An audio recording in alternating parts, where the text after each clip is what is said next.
G'day, Tragic here, and we have the next pack from Conquest. This is Gift of the Ethereals, and this is my last Conquest pack, so I hope it's a goodie. Come on, open up. Why do I always do this? Yeah, there's actually a sticker in the center here I always forget about. I can't open the bloody thing. There we are. Now it should open. Yoink! Beautiful. Okay, so nice little deck of cards for us to check out. Now, unfortunately, because I'm doing these videos so close together, I haven't really had time to play all the other cards. In fact, I've only ever gotten, 3 games of Conquest in since I started doing these videos. Okay, so we're going to start with the new Warlord, and of course his squad. So he's a 1/5, that's his bloodied side, which doesn't do anything. So let's turn him over and actually look at the real Warlord, which is a 2/7, and each tower unit you control at this planet gains Armor Bane. Wow. Forced reaction. After this Warlord resolves his attack, move it to your HQ. Wow. Okay, that's a double wow. Double wow on all levels here. Firstly, I love the fact that it's got Armor Bane. Armor Bane is, I think, an extremely strong effect. I've talked about this before, and I don't see any reason for my mind to change on that. Combat math is a thing, okay? Now, the combat math in this game isn't as complicated as some games. It's fairly straightforward in a lot of ways. But there is still combat math going on. And any time that you can disrupt or you can change that math, completely changes how the game plays, and it's very, very powerful type of combat trick. Now, what's unfortunate about this is that because Armor Bane is constant, okay, only to your tower units while they're at the same planet, but because the Armor Bane is constant, it's also not a surprise. It's not a combat trick, so to speak. It just modifies the way people can actually use their combat math to work out what's going to happen, because they can't be assured of forcing a unit to survive. I mean, often you think, well, this guy's going to die, but he'll get one shot off. Now he's just going to die. So it's going to make a huge difference. And I think one of the things that this Warlord particularly highlights is the power of the first player marker, like the active player. Now, what that means is, during the combat rounds, the first person to attack is the active player, okay? So you have your ranged attacks, and then you've got your normal attacks, of course, and this guy isn't ranged, so even if you are not the active player, I mean, even if you are the active player, if they've got range, they'll still get first strike. But he attacks, he retreats to safety, and once he's retreated, all the Armor Bane is gone. If you choose to use that reaction, which you can't actually choose, beg your pardon, because it's a forced reaction, okay?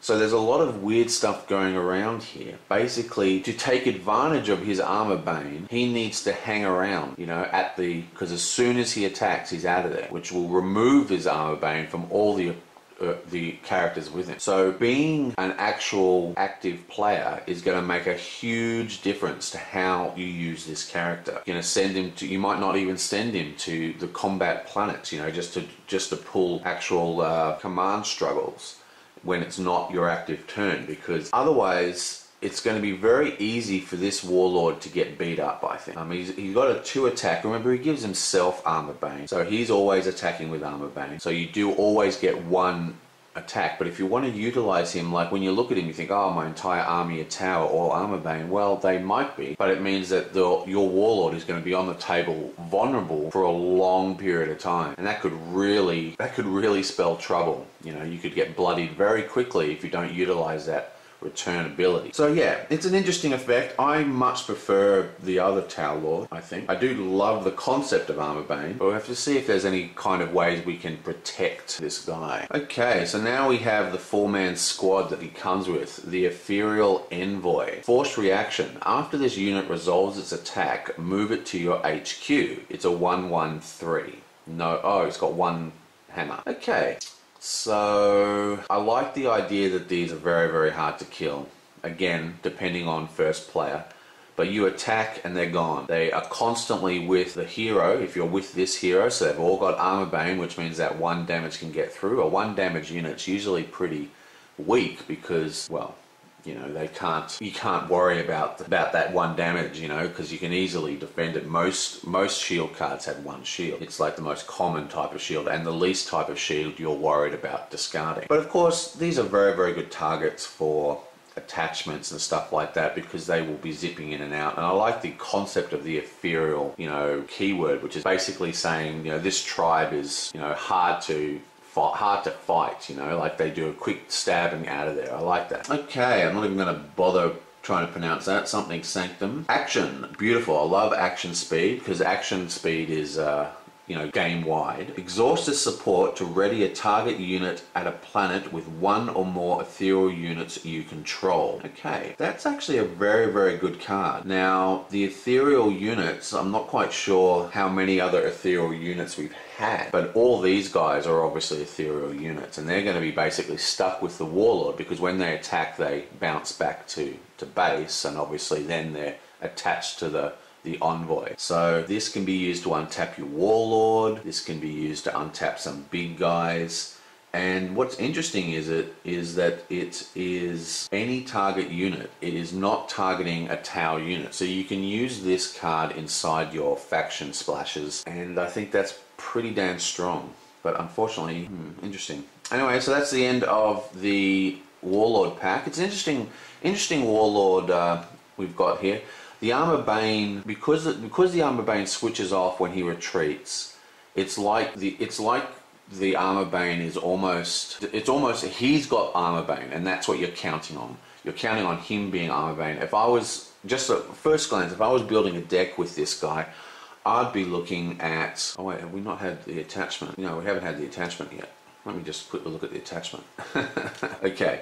On a blade, attached to ethereal unit. Well, here's an attached blade for the Ethereals. Attached unit gains. Each other Tau unit you control at this planet gets one attack. Okay, so that's very, very strong. So I guess you'd be attaching that to, is he actually ethereal himself? He probably is. Yes, he is. So yeah, you'd be attaching this to the Warlord, and then you'd be making all those ethereal other units, so a 2 drop, a 2 attack instead of a 1 attack, or with Armor Bane. I mean, you know, it's really starting to add up.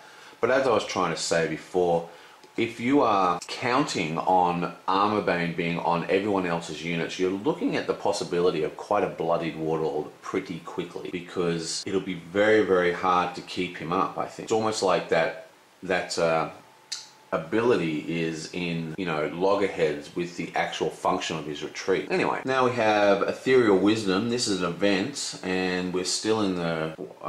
why can't I count? We're still in the squad, okay? Don't listen to a word I'm saying, obviously. Okay, Ethereal Wisdom is an action speed. I love action speed events. 0 cost events, I love it. And a 1 shield. Until the end of the phase, a target Tau unit you control gets 1 attack and gains the ethereal trait. Okay, so I don't know. That's not that cool to me. Let's just see. There's nothing that triggers off. No, it's definitely not ethereal. Okay, so this ethereal, the only thing that I know of that triggers off ethereal really is this attachment that we just saw, right? So this is a way to put 1 attack on, or 2 attack, I guess. I don't know. That's a bit meh, that card, isn't it? So you'd be casting this, you put, like, if you cast that, because it's got 3 skulls, it's very, very tempting to always discard them as to save a unit, you know? Is it better to save a unit and have more advancement on the board presence, or is it better to play this as a card and just be able to destroy their board presence, you know? And it's a hard choice, and what it comes down to is that you can't destroy their board presence unless you have board presence yourself. So it's, in my opinion, it's almost better. In many cases, it's better to... Oh, there's a phone's ringing. I will be back shortly. So it's a little bit worrying, I guess, you know, because do you want to cast this for the, you know, the 1 attack to other units? This card here, you just cast, it's like another 1 attack, so it's, in a way, if you're comboing it with this, you can get 2 attack off a 0 cost, which is a very nice combat trick. I don't know, that's a little bit weak in my opinion. Okay, next we're finally out of the squad, so we're back to 3 of every card. White Scar Bikers, okay, this is a Space Marine. Okay, it's a 3/2/3 with hammer. This unit gets +2 attack when it's at the planet with a Warlord. Okay, so this looks like we've already seen one of these before, so I guess we're going to see one of these for every faction, and it's a strong card. I mean, there's absolutely nothing wrong with this card. It is very, very, very strong. So you're basically looking at a 3/3/3/3, which is bonkers. No fear. And 1 cost event with a skull, deploy action, exhaust your Warlord to move up to 3 Space Marine army units from your HQ, each to a different planet. That is actually pretty strong, I think. One of the more interesting sort of gameplay nuances to get your head around in this game is the way that the HQ and what I'm calling the Warlord Envoy units work. See, as your units collect in the HQ, they become attached to the Warlord, and wherever the Warlord goes, they go. The only way to move units to other planets besides where the Warlord goes is to put them at the planet during the deploy action. Well, there's also mobile and some other small effects like this, but this card is very, very interesting because it allows you to be a lot less choosy about this, because you can then move things out. If you have, you know, chunky cards that are, you know, like got a bit of beef to them that are with the Warlord, where they probably should be with the Warlord, but then there's a really problem capping unit that's capping something out in planet wherever. You know, this is a great card to deal with that situation, which was previously unable to be dealt with. And that's the big thing that makes this card, you know, powerful, in my opinion. I think this card is going to drop, in my view, quite quickly as the card pool grows, but for now this gives the Space Marine player an ability to deal with units, you know, in mid game and late game that are on the outer reaches of the solar system, you know, like up at planet 5 and 4 and 3, and you know, because, you know, just sucking up resources and sucking up cards for the opponent. This is a great way to really deal with them without having to move your Warlord there, which is the previous way of dealing with something like that, by you move your Warlord there. This way you can keep your Warlord focused on the first planet. I don't know, I really like this. I like that the fact it's moved up to 3, so that you can actually target a single unit, and it has a shield. So I think that's actually quite a strong card, quite an interesting card. It's got a pretty good effect, and I quite like the okay, so now we have another Space Marine. Looks like we've got a Salamander Marine on the front of it. Okay, so it's a 0 and it is a 1 skull. It's another tactic. Reaction. After a Space Marine unit damages an enemy unit, deal 1 unpreventable damage to that enemy unit. Okay, well that's very, very cool. It's a combat trick as well. Now, there's a couple of things to consider with this card. One is the word unpreventable. Okay, unpreventable does not mean uncancelable. There are actual event cancel cards in this game. So you go, woohoo, here's a really cool 0 cost event, and they go, well, sorry, I'm cancelling that, and it doesn't actually go through. You can still cancel this card. If the effect resolves, like if it actually finishes resolving and the damage goes down, you can't prevent the damage. That's what the unpreventable means. It's talking about the damage, not the effect that causes the damage. That's one little distinction you've got to keep in mind. The other thing you've got to keep in mind is that this is a reaction to damage being placed. Okay? So it's a separate effect to the original damage. Okay? Now, normally people could shield the original damage, okay? And then this is unshieldable, but this is a separate effect. So if they had any other effects that trigger off damage, they could trigger it twice, is what I'm trying to get at here, okay? The same for the opponents. And remember, damage is calculated as wounds placed, not on the damage that is inflicted. So a shielding a 1 point of damage to 0 damage would mean that this card does not have a reaction to trigger off. This is an interesting card. Apart from like some of the complexities and how it's run, it's really not as complicated as I was basically making out. All that's important to note about this card is that the damage has to go through, the reaction is a separate effect to the damage itself, and the entire effect, like the card, the event itself, is cancelable. But that being said, it's a 0 cost combat trick to add an extra point of damage. Unpreventable damage even, apparently. So you'll often find, well, I often find in my game, that shielding is not as brutal as a decision as I thought it was going to be. I play Star Wars quite a bit casually, and Star Wars has very brutal decision making where you're deciding what cards you're going to sort of discard in the edge struggles, okay? Because the cards have this dual purpose to them. And the shielding is very similar to this. You discard perfectly good cards that you want to play in order to shield cards you've already spent resources to put into play. Now that decision making process isn't as brutal as you might think, because it's almost always the case that it's better to keep your guy alive if you can, okay?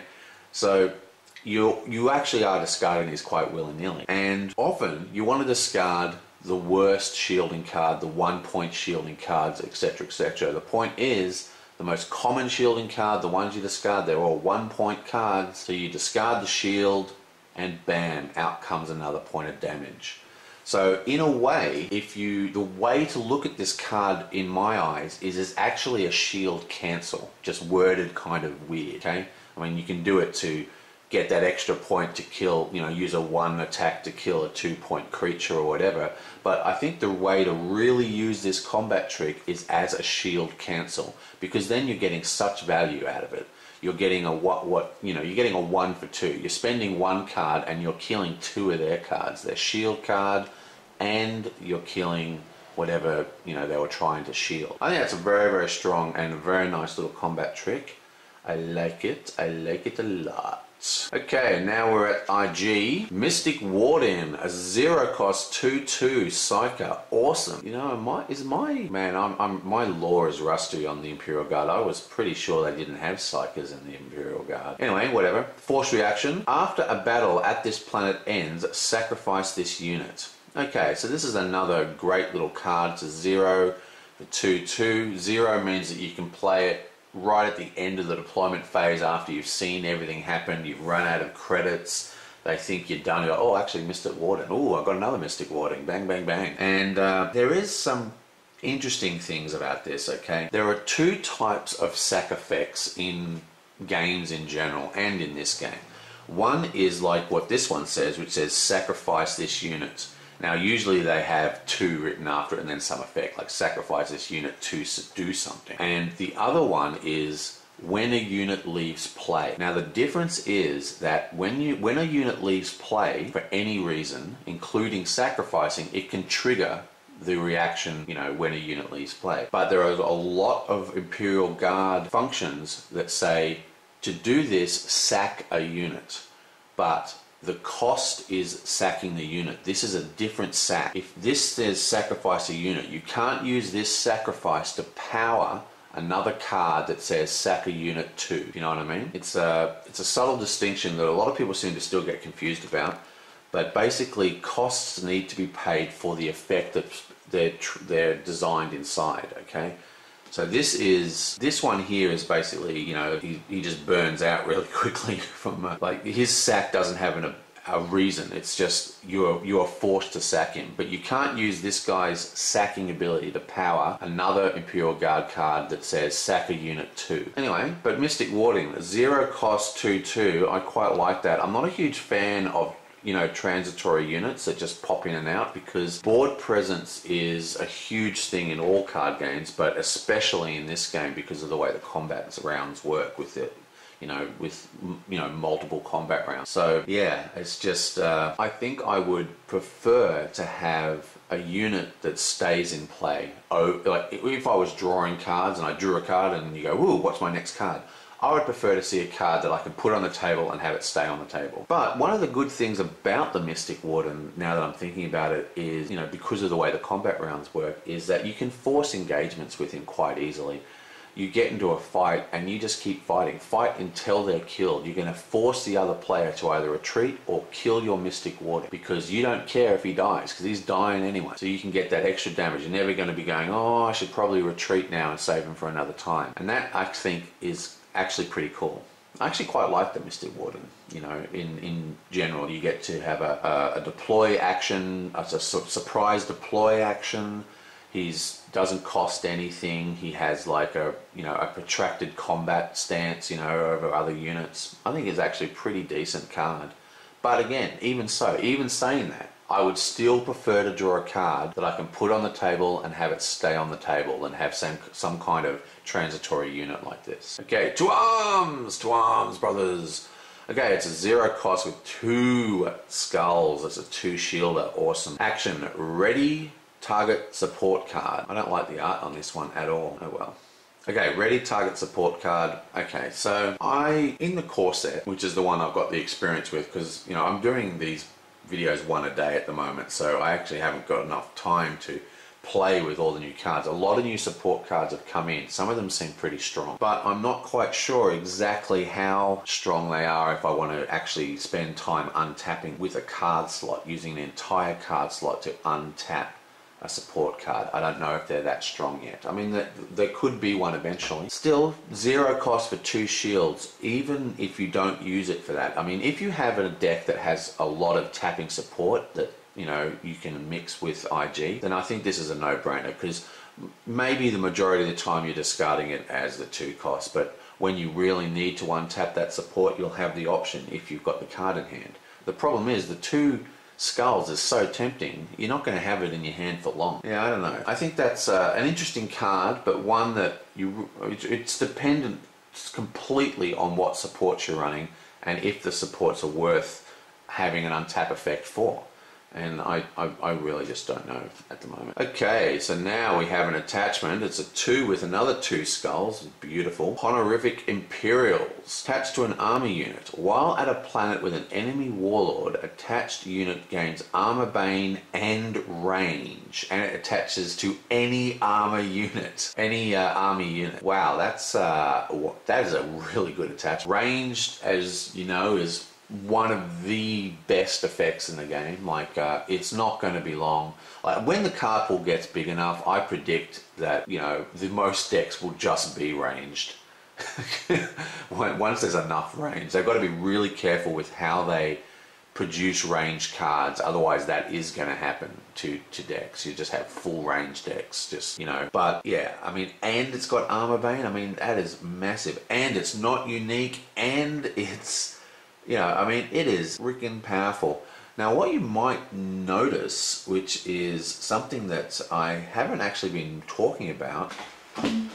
Right, if I just grab the rule book to show you, if I come in here, you'll see, pretty hard to see actually, but see that little symbol? It means loyal. And this one has loyal, and this one has loyal. You see these little blue dots in the corner? That basically means that they are unable to be used in other decks. Okay? And what that means is Tau can faction, not Tau, what are we looking at? IG.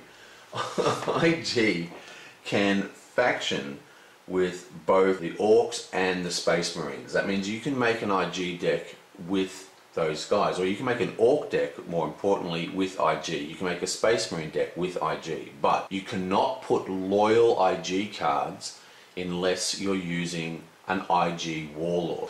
Now that does reduce the power of this card considerably, but remember, it can attach to any army unit, so it can actually attach to splashed Orcs or splashed Space Marines. Anyway, that's a really strong attachment, and what's so great about it is that it's it's not a signature squad attachment, so you can get 3 of them. Okay, now we have some Orcsies. Mechanic Repair Crew. 3 army for 2/3 and 1 hammer. Exhaust this unit to ready a target Orc support card you control, then deal 1 damage to this unit. Okay, so this is like a more permanent version of that event we just saw, except it's also got a 2/3. Again, I'm not really sure about, I mean, the only, like I said, I've really only played with core a lot, so I'm not 100% sure what kind of targets this is going to go for. Hitting itself, it's got a 3 butts, so that's pretty good. Remember, one of the Orc Warlords gives everybody brutal, all other Orcs brutal, so he kind of empowers himself and he empowers your support cards. I mean, there's quite a lot of stuff going on with this guy. I think he's actually pretty damn good. So he can fuel himself for brutal, which means he can get all the way up to a 4/3 or 4/1, I guess you'd call it, and he can untap some supposedly super powerful support card every time he does it. Now, the unfortunate part of his ability is that he actually has to exhaust to activate that ability. And that's really unfortunate. If this didn't require an exhaustion, he would be a really, really good card. But the fact that he has to exhaust means that he's going to have to make himself vulnerable for an attack. I mean, he's going to basically sacrifice his first ability to attack. And that's going to put him firmly into capping kind of area, you know, put him as a capping unit to defend caps or whatever. But with only one hammer, he's not really going to, you know, haven't really got enough command to do that. So that really retards his power. It really pulls it back, having to exhaust him. But even so, I still think this is the one that I find hard to judge, because I don't know, I can't really make a call about if there are supports that are worth this. And the real answer to that is, it doesn't matter if they are or aren't, because eventually there will be. And these untapping cards are going to become part of combo pieces that allow you to utilize your supports in a much more direct and hardcore manner. Okay, now, oh, that's a pretty awesome drawing. 2 attachment with 1 skull. Golf Big Chopper. War gear weapons attached to armor unit. Attached unit gets +2 attack and gains armor bane. Lots of armor bane flowing around all over the place in this pack. Well, I mean, seriously, a 2-cost attachment, 1 skull, meh, but 2 attack armor bane, you can't argue with that. That's awesome. Awesome, awesome, awesome. Love it, and love it. That's a good card. Not much to say about it. It's very straightforward, that one. Okay, Ammo Depot. This is the location. Exhaust this support to draw 1 card if you have 3 or fewer cards in your hand. Okay, so this is actually a pretty interesting card. On a whole, I don't like it, okay? So it takes a slot and then it can draw a slot, okay? So it takes 2 turns before it's even paid for its own slot, but then you're getting 3 cards a turn, which is actually pretty strong. Now, it is at action speed, so you can try and pull these cards when you need them. Remember, there is a very, very strong choke deck that I've heard about that is all about destroying. It's a dark Eldar deck where you're using torches to do hand destruction to the other player.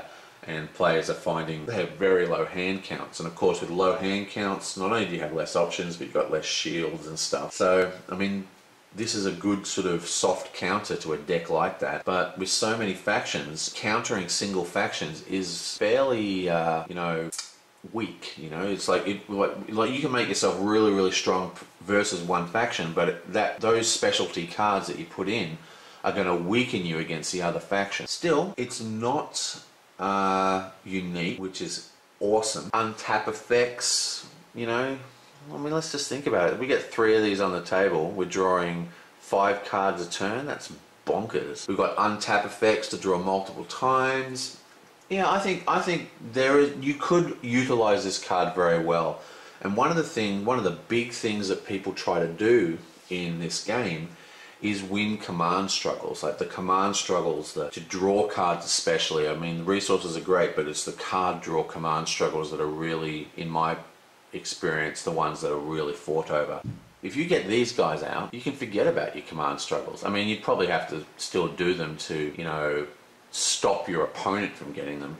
But my point is, you could focus on larger units, less command units, because you can actually get the same value from the command struggles from these cards themselves in your HQ. Just tap them, bam, 3 cards, thank you very much. Didn't even have to spend a single unit to do it. So yeah, at first glance I was a little meh about this, but I'm starting to warm up to this card. It's definitely worth a try, and especially with some of these untapping effects like that brutalized mechanic guy we just saw, who wounds himself to untap him. I mean, you're basically looking at, you can just untap him, feel brutal, draw cards all off 2 cards. That's pretty damn good. Oh, chaos. Rotten Plague Bearers. Where the hell's some damn... Give me some Slanesh. Okay, so it's a 2/0/2. 0 attack, come on. Exhaust this unit to deal 1 damage to a target unit at this planet. Okay, so this is interesting. This is weird. Exhaust this unit to deal 1 damage to a target unit at this planet. How is that really different from having one attack? It's not, because you exhaust to attack. The only difference is that you can't pump his damage through attachments, which you wouldn't anyway. So obviously this is at action speed though, which means that it is outside of combat, which is the really important part. Because it's at action speed, you can kill capping units before they've even had a chance to go to the command struggle. And the really popular capping units, you know, like the Void Pirates and stuff, they're starting to phase out already, but I mean, they've only got 1 health. You know, those 1 health units for capping units, you're going to be in the position to get rid of these guys. Having that 1 point of damage at action speed is actually pretty strong. And unfortunately, it's unfortunate that it can't be increased. I mean, well, you can increase it if you use the Corset Warlord. Even though this is a Nurgle unit, this ability kind of seems to go a little bit stronger with the Corset Warlord, because then he's tapping for 2 damage, not 1. But of course, the whole point of the Plague Father is that it's sort of like a miasma of disease whittling everyone down. So every point of damage means that your eventual fetid haze is going to kill everything, because everybody's going to be a little bit wounded. So, I don't know. Interesting. Alright, this is a pretty cool card. I think this card is going to be very, very good for doing exactly what it looks to be doing, which is, you know, dealing with capping units. But you must remember, it does have an exhaust. So if you are doing this as an action and then, you know, killing a capping unit, it is then exhaust for the command struggle, so the hammer is not going to contribute in any way. Okay, Nurgling Bomb. Okay, now that is a cool piece of art. Kaboom. Okay, so what have we got? Combat action. Target a planet. For each non-Nurgle unit at that planet, its controller must choose to either deal 1 damage or rout it. Okay, I mean this is fitting the same theme I was just talking about before. You are able to sort of just constantly put small damage on things to eventually do entire board wipes. Now, that's very, very strong. It's very, very easy to look at something like Nurgle Bomb and go, well, 2 damage or rout? That's way better. It goes better with you know, Corset instead of with the Plague Father, because, you know, he'll be doing 2 damage and rout instead of 1 damage and rout. But let's just think about that. If I'm going to get 2 damage, I'm just going to probably rout. Okay? If I get 1 damage, I might not, which fuels the entire idea of the slow decay of their forces for eventual entire board wipes, which is board wipes are very strong. So I really like this card. I think it's great. 3 cost event though is really high for what it's got. I really think it should have like maybe a shield, an extra shield on it or something, or a 2 cost event, because 3 is expensive, because Chaos decks are massively starved of resources as is, because their units are so expensive, even with the cost reduction. This guy is a demon, by the way, so you can get him out for cheaper using cultists, but I don't know. Still, I like this card. It can combo quite easily with the Corset Nuke card. Actually, the Corset Nuke card for Chaos, I think it's, yeah, Corset Nuke card for Chaos actually does the planet, doesn't it? Not the HQ? No, it does the HQ. Oh, I can't remember. Yeah, Warp Storm. It does the damage to the actual HQ unit. So if you're routing large amount of units and then you do a Warp Storm, that's pretty awesome. So, you know, in that case, maybe you are looking at Zathura or whatever the hell the guy's name is from the Corset, because people are less likely to take a 2 damage than a rout to each unit. But then you're looking at, you know, like a 3 cost plus another 3 for Warp Storm. That's a 6 cost combo right there. It's ridiculous. Yeah, I don't know. The 3 cost really, I don't like the 3 cost on that.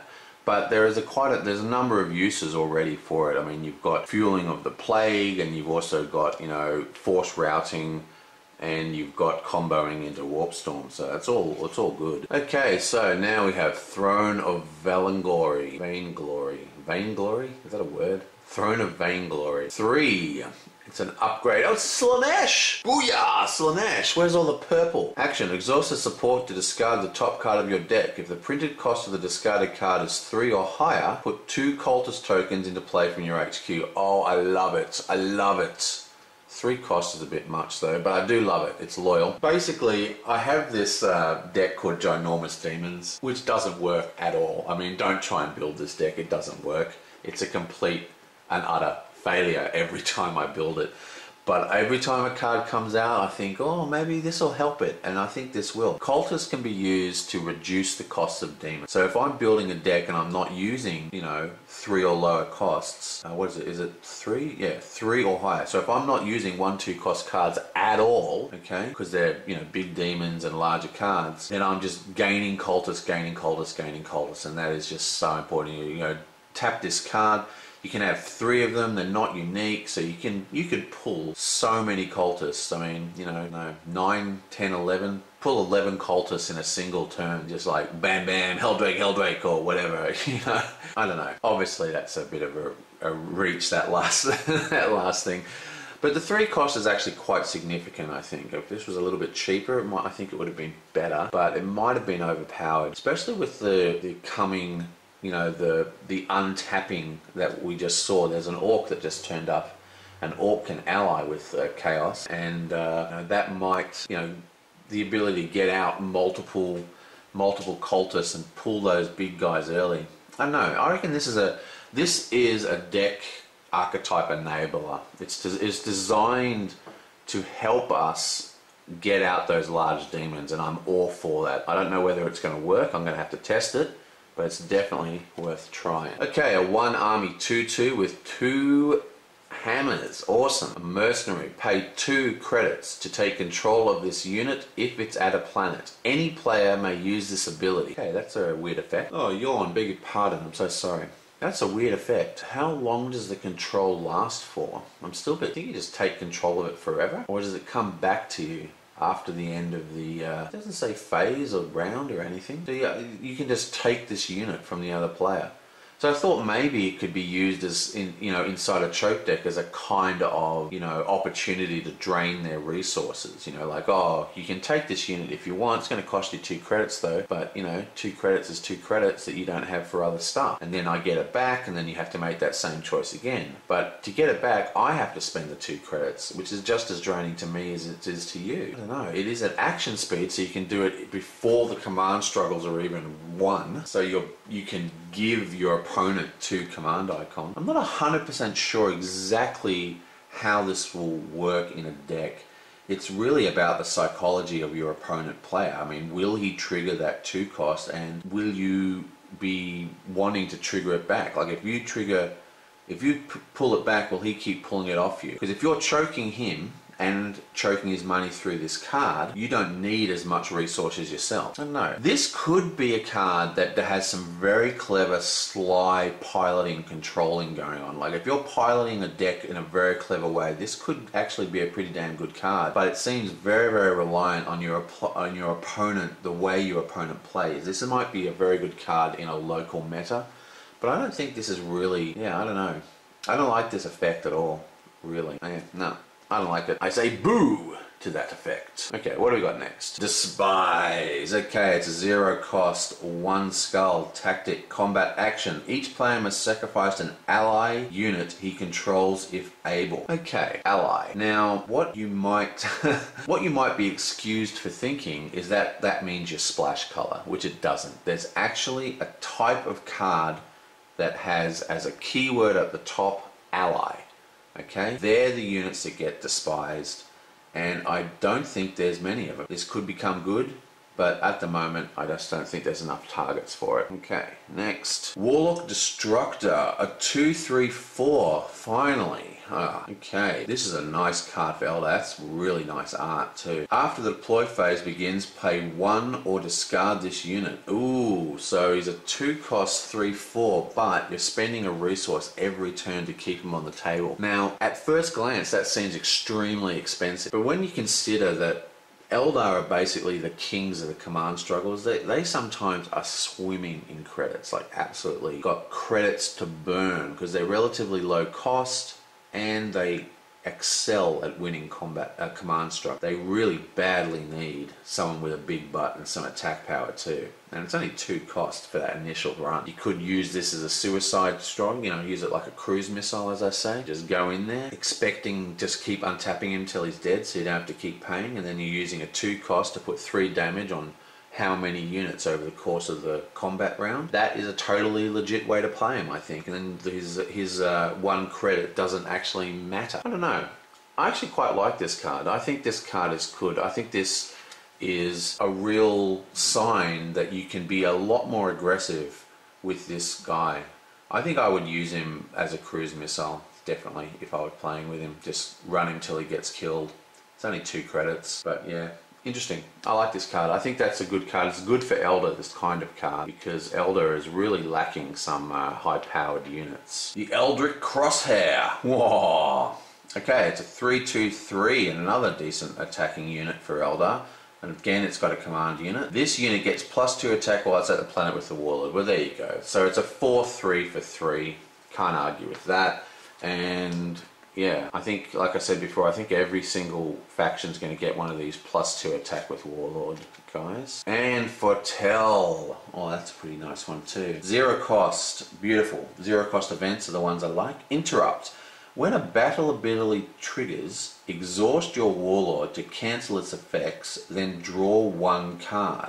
I don't like this at all. I've said it before, I've said it again. I think tapping your Warlord is a crazily expensive. There eventually will be tap your Warlord cards that I like, I'm sure, but they're all going to occur after the combat round, after the command phase, at least. Remember? So this happens after when a battle ability is won, so it's the end of the combat phase. You'll tap, go back to your HQ. And remember, you don't untap in HQ. That means next round you're coming out tapped. So you can't do your command struggle. You know, you lose your initial, you lose the initial retreat or combat.